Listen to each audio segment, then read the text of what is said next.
warm hug, and every subscribe we get helps us towards our goal of traveling full time, showing you guys all the craziness there is in this world. We are going to head to an elephant sanctuary on our way to the finish line. We've got a little bit of time to spare. We're going to explore a little bit before we have to give our babies back to the adventurers.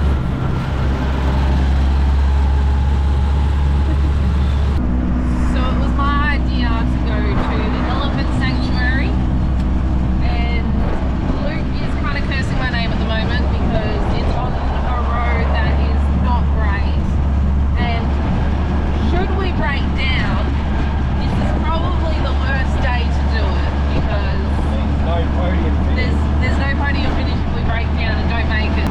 Let's hope that it's all smooth sailing ahead and the rickshaw survives at least one more day. It can break tomorrow.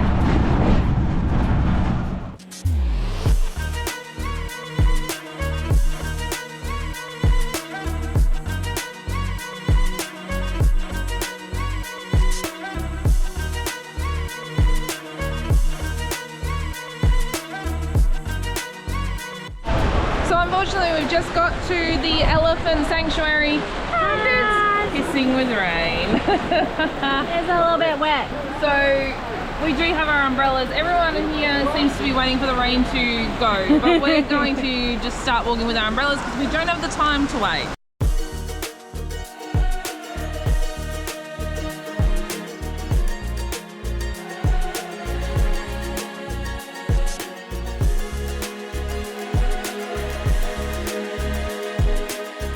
There are elephants absolutely everywhere you look. Like, you cannot go anywhere without seeing an elephant.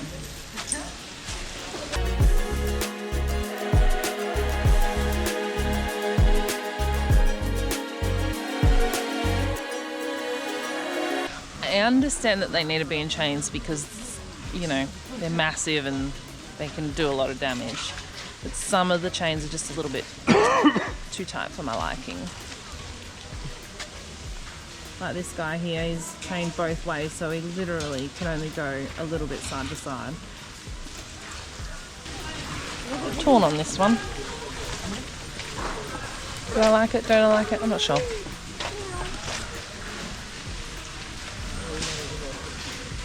This guy is having a great time. They quite enjoy bike life.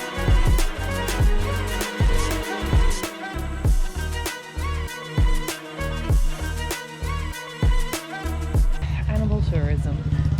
You never know what you're going to get. It's great seeing elephants. It's great seeing them healthy. It's great seeing them with their husks. And some of them look quite comfortable when they're getting washes and stuff like that.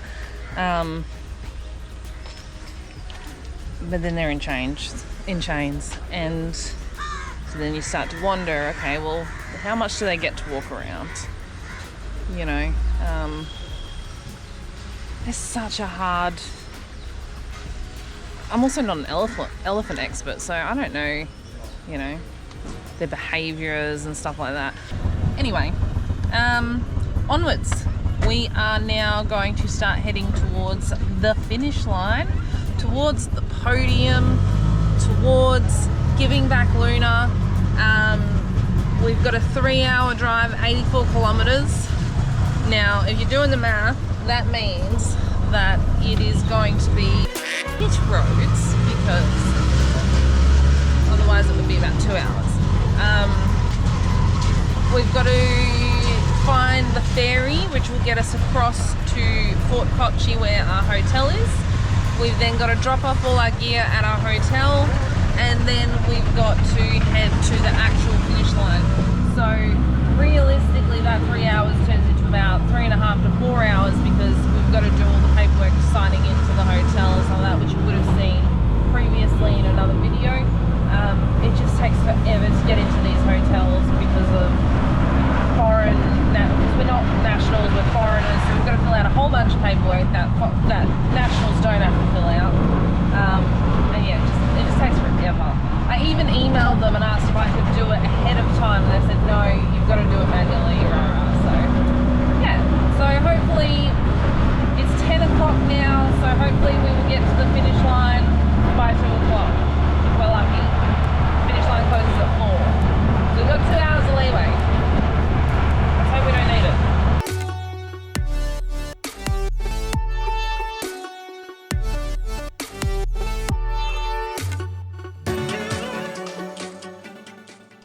With no more days to go, it was ironic that we finally had everything down to an art.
Game for me.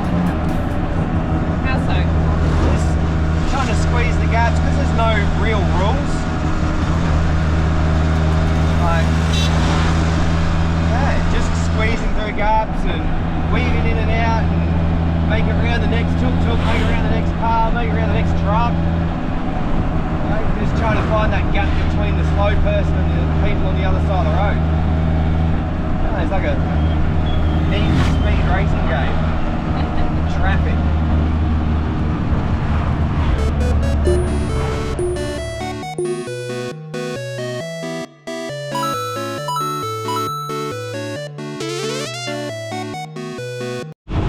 So I've heard quite a few of the Rickshaw Runner group saying that a lot of the locals here in Fort Kochi actually look forward to our arrival and know who we are, and because it happens every single 6 months here in Fort Kochi. So they're used to a bunch of white people riding in on brightly coloured rickshaws. So let's see if they're as friendly here as well.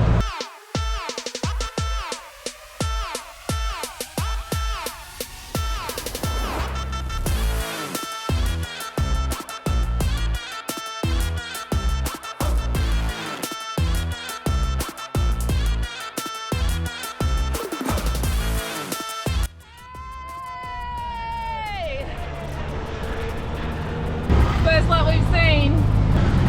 Unfortunately,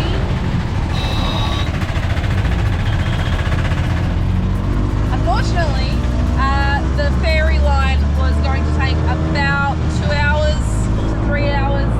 So rather than sitting there and waiting, we have decided to take a detour around the ferry, which sucks because it means we never get our water crossing, but look, we still had an amazing time. So yeah, this is just another way. This is just another India detour.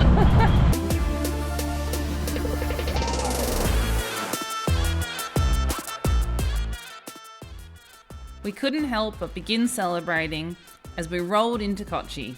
It was smiles all round.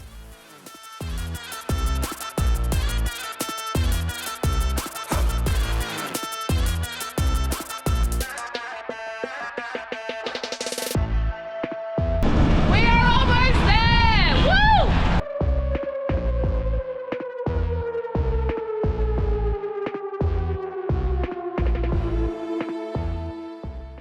But first, we needed to head to our hotel, drop off all our supplies and our gear, and get into our costumes for the final time.